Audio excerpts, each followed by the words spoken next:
Welcome back. If you just joined us, you're watching the news at 10, broadcasting on Channels Television live from Lagos and Abuja. A reminder of our top stories this evening. The 20th Nigeria Economic Summit Group opens today in Abuja. The national conference proceedings to resume on Monday as delegates fold summit arrangements. Lagos community raises alarm over burst pipeline. Residents scoop fuel despite obvious risk. And President Vladimir Putin and leaders of Crimea sign bill to absorb the peninsula into Russia.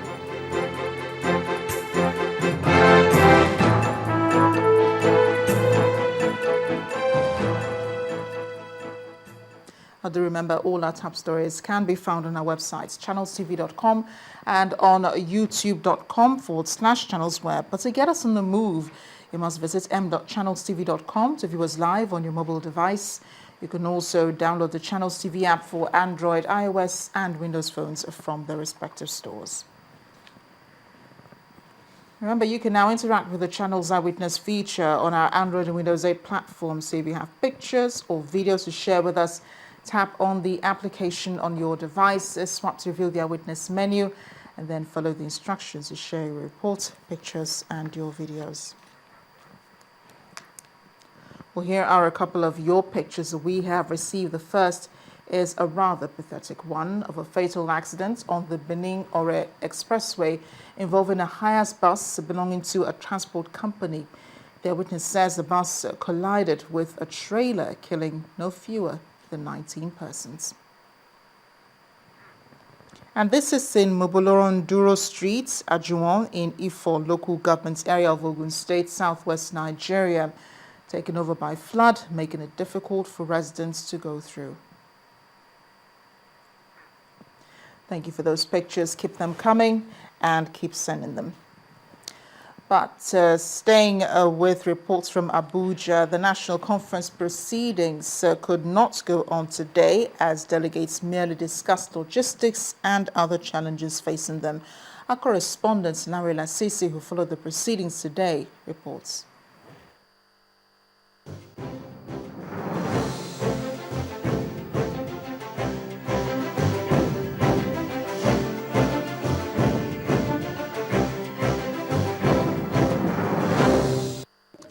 Well, it was an interesting first day at the national conference as the meeting started off on a light note, with the chairman tagging it as a day for delegates to know themselves and the environment. Delegates were introduced to members of the management secretariat of the conference and given several vital information. Everything has been monetized. Accommodation is monetized. Transport is monetized. And sitting allowance monetized.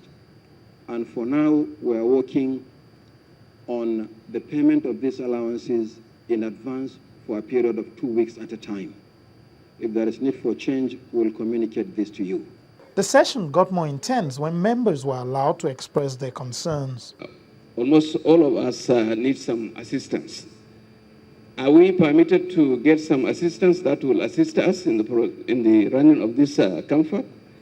And if any, how many are we allowed to have?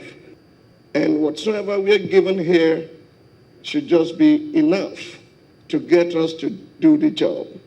If we have personal assistants, let's pay them. We're the ones bringing them. Those should not be issues here so that we can go to the main issues. We have no provision for your personal aids. I'm sorry to say that, because there's no budget for that. The budget is strictly for the delegates. Others raised issues regarding the seating arrangement for the plenary session. What will be the criteria for arranging seats? Is it going to be ethnicity? Is it going to be addendum? Is it going to be whatever? I would say that we should take that away, sir, and let us, those who want to come and take a preferred seat should come early. If there are some elderly persons above 80, I'm 75, I'm still strong, so I'm not asking for any special seat. If we have some elder statesmen who are about 80 and above, Then the secretary, the chairman will decide on what to do. Our brothers and sisters who are a little bit physically challenged are free to sit in front here, but I pray that we should sit in alphabetical order. What will be the fate of the result of deliberations here? This was also of concern to a delegate. Whether the chairman may convince the leadership of the National Assembly to also let us have a preview of the amendments they are currently making so that we don't work at cross purposes. Because there are many areas in which this conference may come to an agreement, and it may also happen that the National Assembly would have captured those kind of issues in their amendments. We are not working across purposes.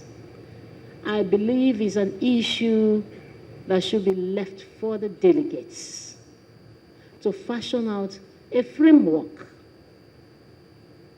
based on the deliberations.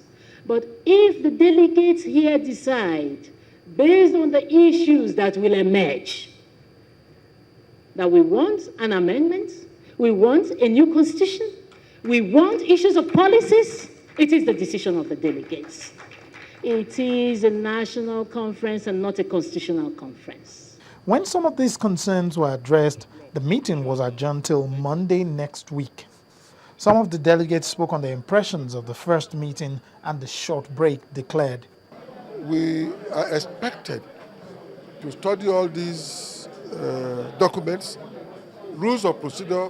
They are going to hand the document to us today, so that by the time we come on Monday, I expect delegates to have studied all these documents and then be fully ready to hit the road immediately.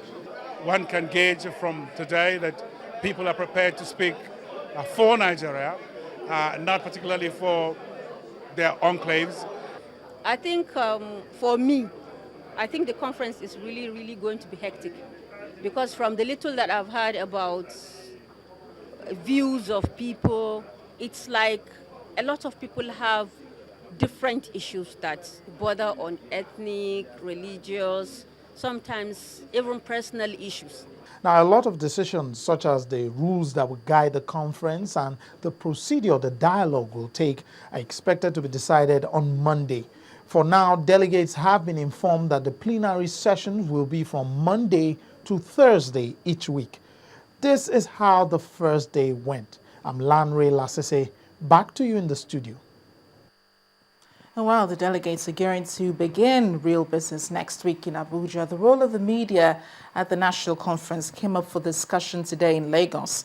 Speakers at the fourth convocation lecture of the Nigerian Institute of Journalism agreed that the media is expected at the conference as a representative of the public with the power to shape public opinion.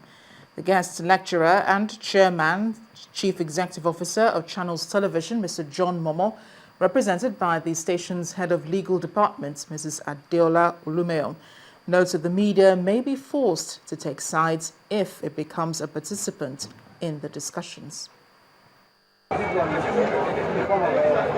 Someday, they will be rendering services to the society as professional journalists. But before they are released as graduates, a final word or two from experienced hands.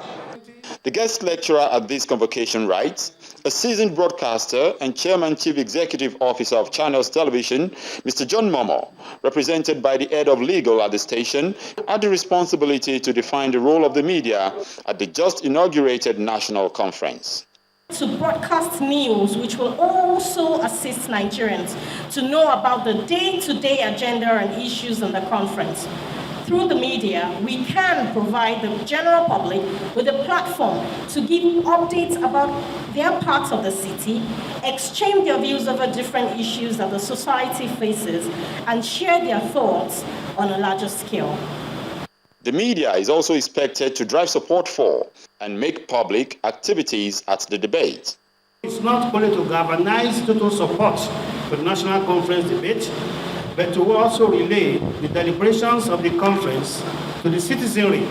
For the publisher of Vanguard newspapers, Mr. Sam Amukakpemu, the cause of last Saturday's tragedy at stadia across the country should form part of the discourse. You can see the desperation of the people to get a job for their well-being and self-respect.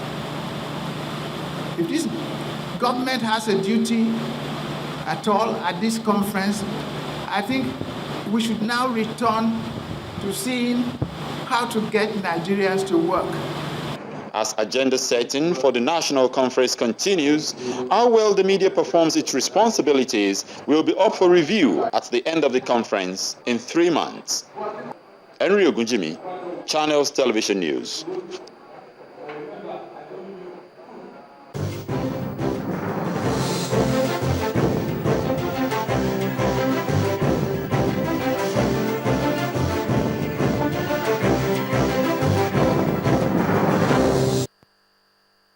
When the News at 10 returns, the federal government plans to raise 972.51 billion naira in the second quarter of the year.